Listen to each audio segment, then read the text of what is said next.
எனக்கு தனிமையில் இருக்கிறது ரொம்ப பிடிச்சிருக்கு ப்ரோ. எனக்கு மைண்டு டிஸ்டர்பன்ஸ் இல்லாமல் நல்லா ஹாப்பியாக இருக்கேன், ஸ்மூத்தாக இருக்கேன், எனக்கு லைஃப் ரொம்ப ஜாலியாக இருக்குது, தனிமையில் இருக்கிறது ரொம்ப பிடிக்கும் அப்படின்னு ஒரு சில பேர் நினச்சிட்டு இருக்காங்க. ஆனால் தனிமையில் இருக்கிறது கூட ரொம்ப ரொம்ப ஆபத்தானதாங்க.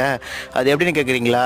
நீங்கள் தனிமையில் இருக்கிறப்ப ஓகே கரெக்டு தான். ஆனால் நீங்கள் தனிமையில் இருக்கிறப்ப உங்களுடைய வேலையை ரெகுலராக பண்ணிக்கிட்டு உங்களுடைய வேலையை கரெக்டாக பண்ணிட்டு போனீங்கன்னா லைஃப் ஸ்மூத்தாக கரெக்டாக போகும்.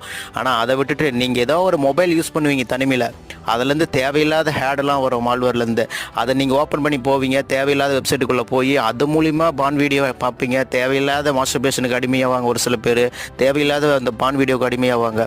அது மூலிமாவும் அவங்க லைஃப்பை தொலைச்சிங்க நிறையா பேர் இருக்காங்க. ஓகேவா? அதனால் நீங்கள் தனிமையில் இருக்கிறப்ப கூட நீங்கள் கரெக்டாக இருக்கணும், உங்களுடைய வேலையை ரெகுலராக பண்ணணும். ஓகேவா? நம்ம தனிமையில் இருக்கிறது தப்பு கிடையாது. அதை நம்ம எப்படி ஸ்மூத்தாக ஹேண்டில் பண்ணி நம்மளோட மைண்ட் செட் கண்ட்ரோலில் வச்சு நம்ம லைஃப்பை ஸ்மூத்தாக எடுத்துகிட்டு போகிறோமோ அதில் தான் நம்ம லைஃபே இருக்குது. ஓகேவா?